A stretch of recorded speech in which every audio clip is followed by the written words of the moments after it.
Hi, everyone. Welcome to this episode of the Roast into Ceilings podcast. Today we have a special guest, Saloni. Mind giving us a quick introduction? Of course, yes. So my name is Saloni. I am a bit of a mishmash. So I'm a HIV sexual health consultant. So that's senior doctor. I know you're all in Canada and it's all different, UK and the other side of the pond. So HIV sexual health consultant. I have a PhD on HIV and drug use. I'm also a coach. So I do a lot of alternative stuff, mind body stuff, emotional freedom technique and meditation and yoga and stuff. And I'm also an author. So I published my first book this summer, and I have my second one coming out early next year. Congrats on that. Thank That's you. so exciting, publishing your first book. Mm, mm. Definitely. Do you want to talk a little bit about the publication process? Because I know a lot of people have tried to publish their own books, but it gets really complicated in the end kind of bit. Of course. So I'm just going to show you a quick picture just to see. So the question with this one is, do you prefer a gold egg or a flying boat? And I'll come back to that. So I actually started writing 13 years ago when I was doing my PhD, which sounds crazy because you would imagine you're doing a PhD in HIV and drug use and you'd have no time to do anything else. And it was full on because I was running a clinic for drug users in a methadone clinic. And so I was running down, doing that, looking after them. And it was a health economics PhD, so I was looking at costing and quality of life. But it gave me the opportunity to manage my time. And I wasn't doing nights and working as many unsocial hours. So I got to be creative. I didn't start this one at that point. So this is my fourth book. But I started writing some other stuff because people tell me over the years, my astrologer was like, you need to write. And I was like, I have no idea. I'm a doctor. I don't know how to do these things. So I went down the route. I did the courses and the conferences, and I paid for the one-to-ones with the agents. And it was good. I learned, improved. Obviously, I was doing a lot of scientific writing at that point, and it's very rigid and structured. So I started writing about fairies and dragons. So I had always wanted to get an agent and publish that way, and I'd come close with a couple, but then life intervened. So I had a bit of an unpleasant work situation and got married and had some kids, and decided at the beginning of this year that I wanted to move on with life. And I had a one-to-one with an agent about a year ago. It was a really good one-to-one. She liked it, gave me great feedback, and said that she was working for a publishing house, so she couldn't take unsolicited manuscripts, but suggested a few people. I think I might have tried them, and then I had another one this year, and she was basically like, look, celebrities are selling in this age range. And so I thought, I'm just going to self-publish. I don't want to wait 2 years. Where my life was, I wanted to move on. Now, I did it with an agency called Talk, so they edit and do the illustrations. So you can see, I'll show you, there's a picture of my heroine here. So, in this age range, Oh, it's like 5 to 10, but more 7 to 10. You need pictures. And, it just brings it to life a little bit. So I've done a PhD. There's no way I could edit my own work. So this would be, I've had a couple of edits before and feedback on it. So that's, yes, they upload it onto Amazon. It's on Amazon. It can be bought worldwide. It's ebook and paperback. And it was a interesting journey, a steep learning curve. So yeah. Yeah, I love that you just went ahead and was like, hey, I'm going to publish I mean, this. for me, So one of the biggest I things think was the that's social media and really marketing admirable because thing. that's not my forte at all. And actually, I am generally quite quiet on social media. So I found that quite challenging, and especially how do I be me with that? So I don't really want to be posting pictures of stuff to get attention. I want to be me and authentic. I don't put my children on social media, or I think kind of it's a different age now, but I don't want them to be on there. So it's that kind of balance, and I haven't got it right. And the time, it can be a wonderful beast but also a challenging beast, in that you can get really fixated on how many views have I got, who's looking at it, what's happening. So it can be good, but it can also be a bit bad for the mental health at times. And at times, like with TikTok, I've had to go, no, I'm just walking away. And I actually started over a few times with that, and haven't got it right. I do read alouds on there, so I do kids books and I do some poems, and I have actually quite a few teenagers looking at my TikTok saying they listen to it before bed because it's just somebody reading to them.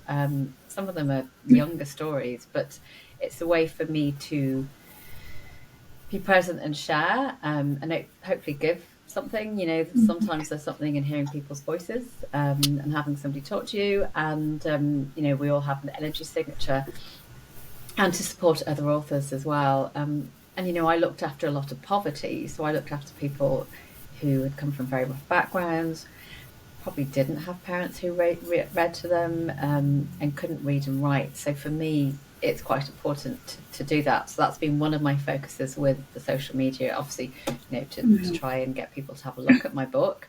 And even though she's 7 to 10-year-olds, it's a book about a girl who has a dream and who doesn't give up, which is something for us all. I read kids' books and I love the magic in them sometimes, of just going on an adventure and laughing and being silly. And there's a cheese-eating, dancing pirate, and lots of cats, and a dastardly hunter, and I love that. And there's one I want to write for my boy about a farting elf joining the annual farting competitions. And every time I talk about that, adults and kids laugh, especially when I talk about signature farts and foods to make farts smelly, and conscious old lady indexes. So yeah, that's it in a nutshell.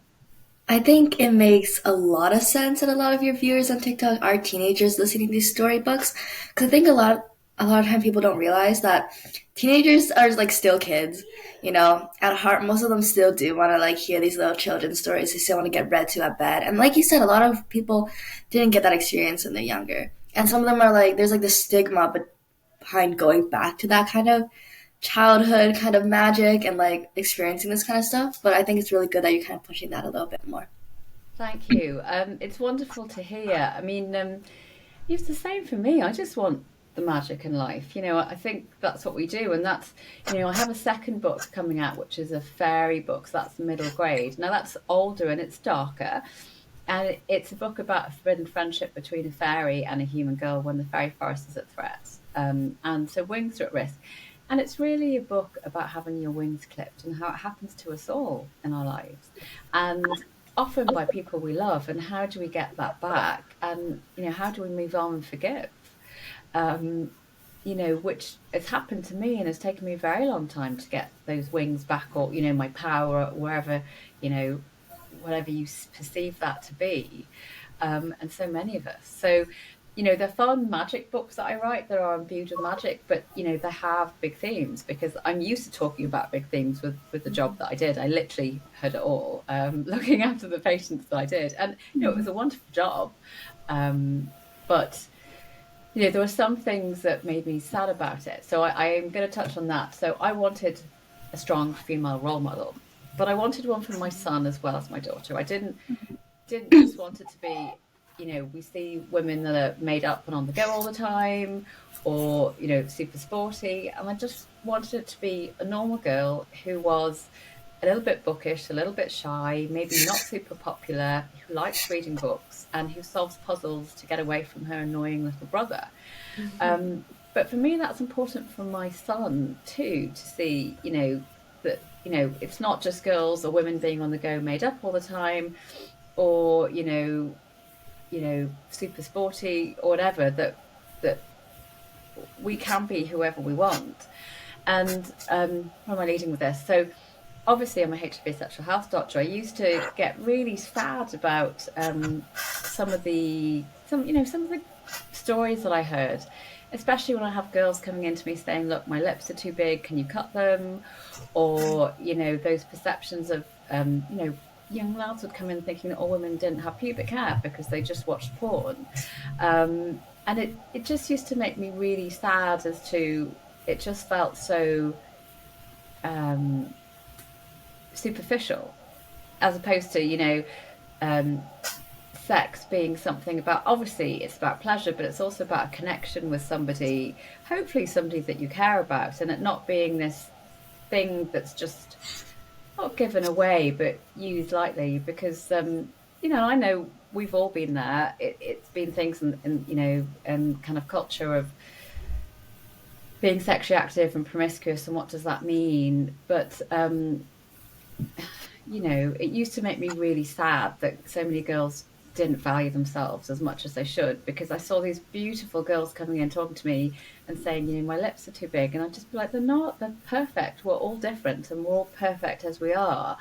Um, and maybe they didn't have anybody to talk to, or, you know, mums coming in saying, look, I'm too wet. And it just used to make me really sad as to, is this what we've come down to? It, you know, we've got to be fully shaved and, you know, your lips are too big, and it's just so superficial, and really it's about human connections and obviously having fun and pleasure, but also caring for somebody, and it being hopefully nurturing and, you know, balanced, and, you know, I want to say not balanced, yes, balanced, power balanced, and do you know what I mean, there's some love and feeling there, because I think we can get into this trap when we're younger of just getting out there and wanting to do it and experience it. And it takes us years to really truly be intimate with somebody. And the intimacy is a whole other level, you know. And it took me a long time to be able to really be intimate with somebody and show who I was. And, um, you know, that kind of fear of rejection, or people thinking that you didn't look right, or you had to be made up all the time, or, you know, that kind of stuff. So I've gone off on a tangent there, sorry. Yeah, I was wondering, since you did go through the PhD and all that surrounding similar topics, do you have any sort of idea, even just a little bit, about where these insecurities like stem from? For girls, or for the kind of the drug users and things? Um, Both, really, just everything you mentioned. Like, where do these issues, like, where do they come from? so I mean, I really saw the mind body connection up close, and, you know, certainly with a lot of the individuals who were using drugs, they'd come from very tough backgrounds, and, you know, a lot of poverty, really challenging. Some have been sexually abused, some have been physically abused. And you really saw how tough it was going to be for them to break out of it, and how tough it is for people to break out of it, and these cycles of addiction. And, you know, if you've experienced that, how, gosh, maybe you could understand why they want to not be fully present all the time, because it's really painful. And, you know, all that they know are these environments. Like, some of these children, you know, adults would be kind of walking on needles when they were growing up, or, you know, telling me stories of after being sexually abused.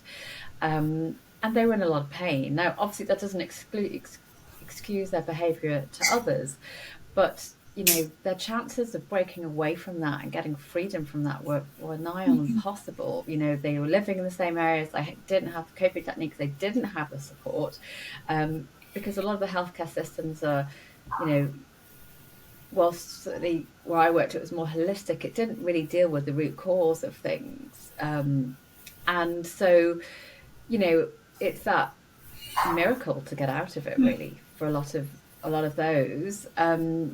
You know, I think we have an epidemic of low self-esteem, and, you know, in a way, social media is great because you can connect everybody, but what you see on social media is not really what you see, you know, in real life. So even if I was to show you the rest of my room, this area is nice and tidy, but the rest of my room is messy, and that's the kind of analogy for what we do see on social media of, these picture perfect lives and photos, and thinking it's amazing when it's not. And that's one of the things I struggle with, because you know, I talk about bad stuff. I've had bad stuff happen to me, and it's made me who I am. It is what it is. I wish that hadn't have happened, um, but it has made me what I am.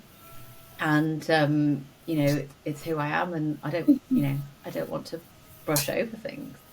I also don't want it to define me, but it's part of my journey. And I think, sometimes with those worlds, it can be really tough. So I think we see all these amazing things on screen or TV and social media, and we think that's the way it is, or, you know, we've got to have this thing or that thing to feel whole. And you go shopping and you buy it and you go, I still feel a bit empty. You know, it's not really what makes me happy.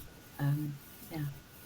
I think what you said about it being almost an epidemic, that really rings true, because definitely Maggie and I can relate that ourselves and a lot of our peers struggle with body image issues, or materialism as well, thinking that we need to buy certain things to reach that level of status.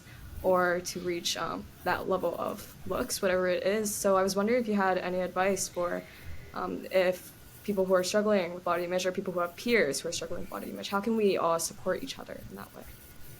You know what?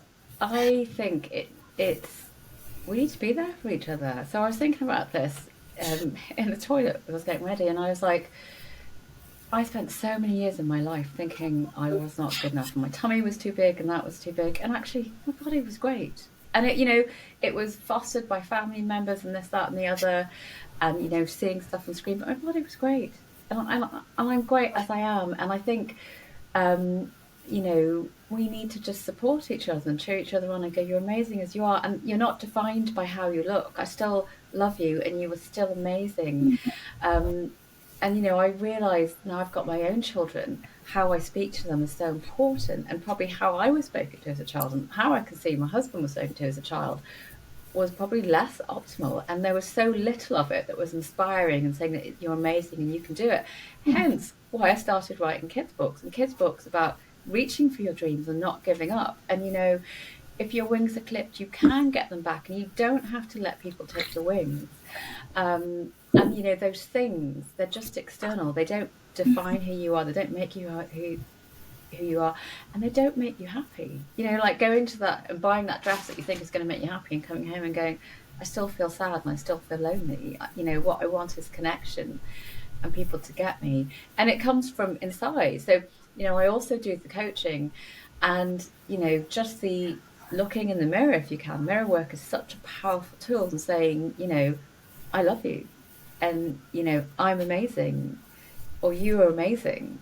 And it's hard to do. It's not easy. It's taken me a lot of years to get to that point. But if you can start doing that now, or even saying it to each other, when you say to a friend, you're amazing, you're wonderful, saying that to yourself internally, that's the start.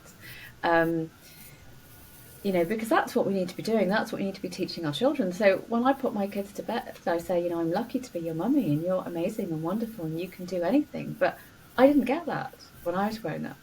And you both are. Look at you. You've set up a podcast. You're 15, you've set up a podcast, and you're talking about things. So you are both amazing and wonderful and can do anything. I can't wait to see what you're going to do. I'm sorry, I'm getting a bit teary now. Thank you. That's so sweet.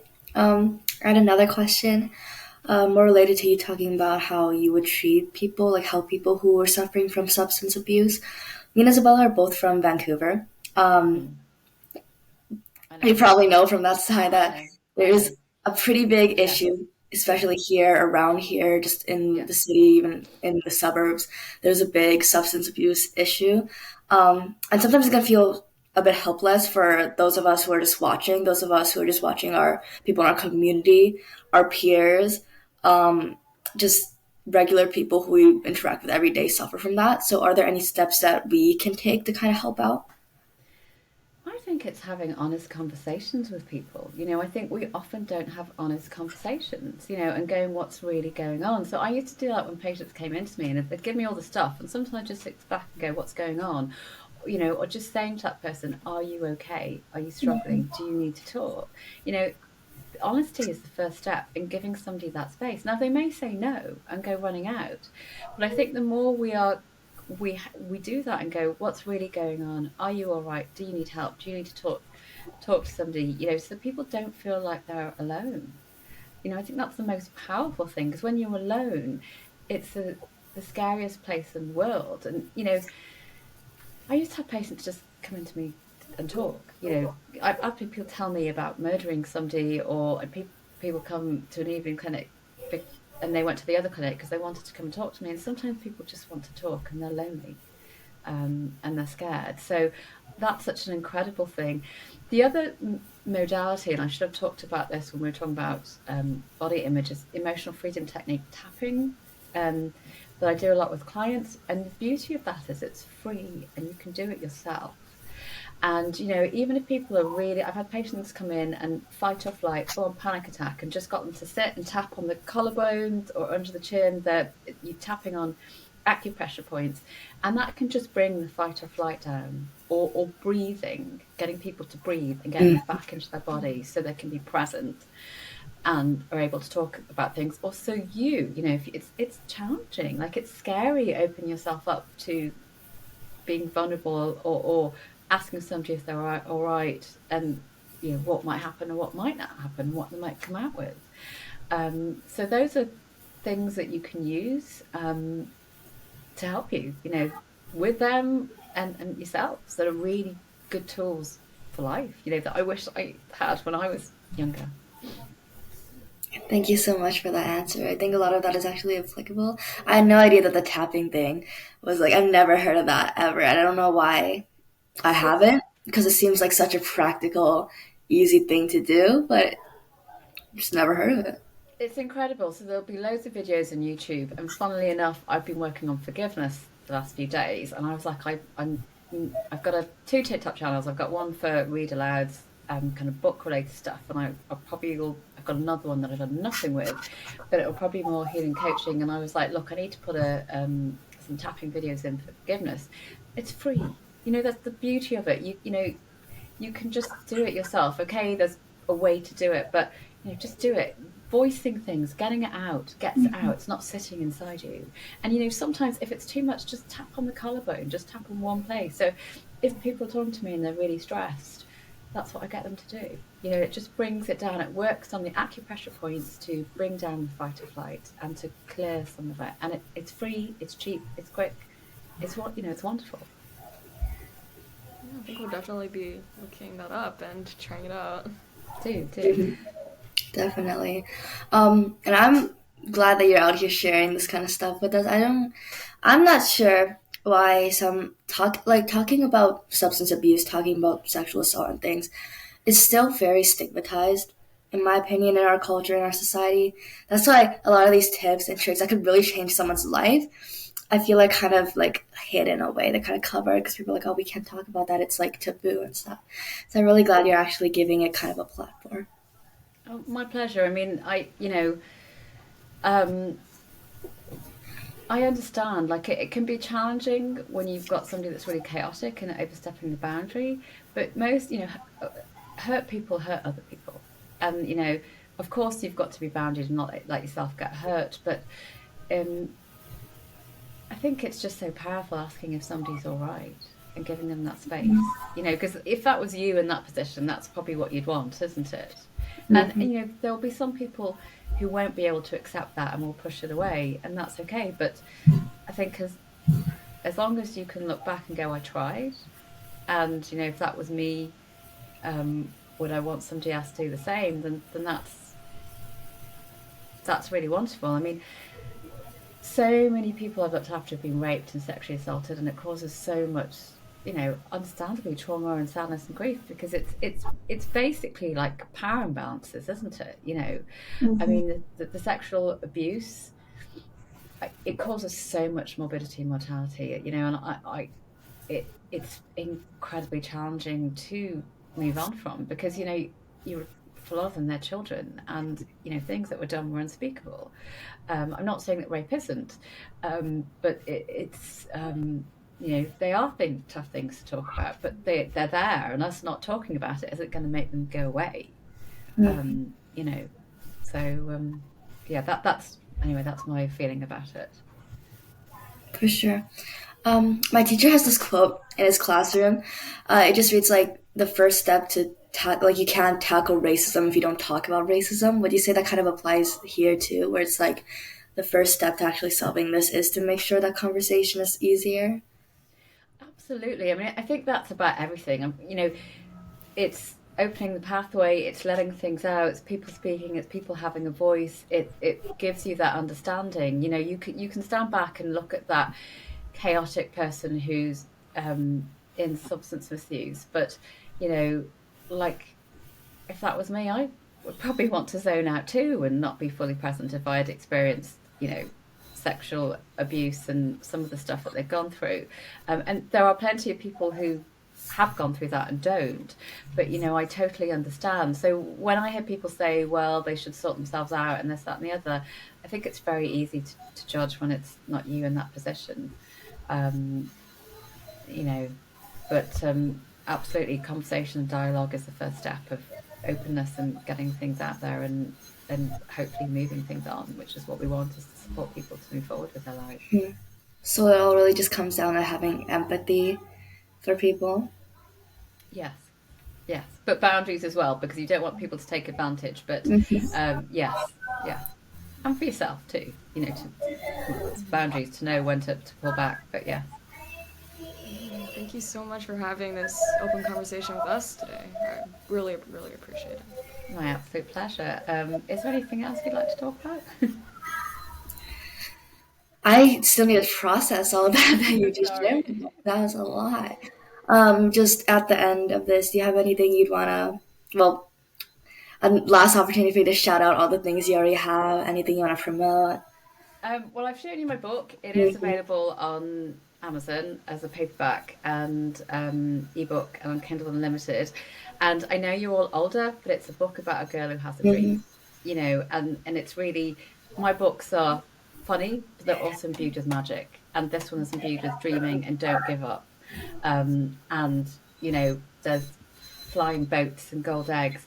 And I kind of want to end to say thank you so much for doing this. I think it's absolutely amazing. I think you girls are wonderful. And I miss interacting with people your age and talking to them.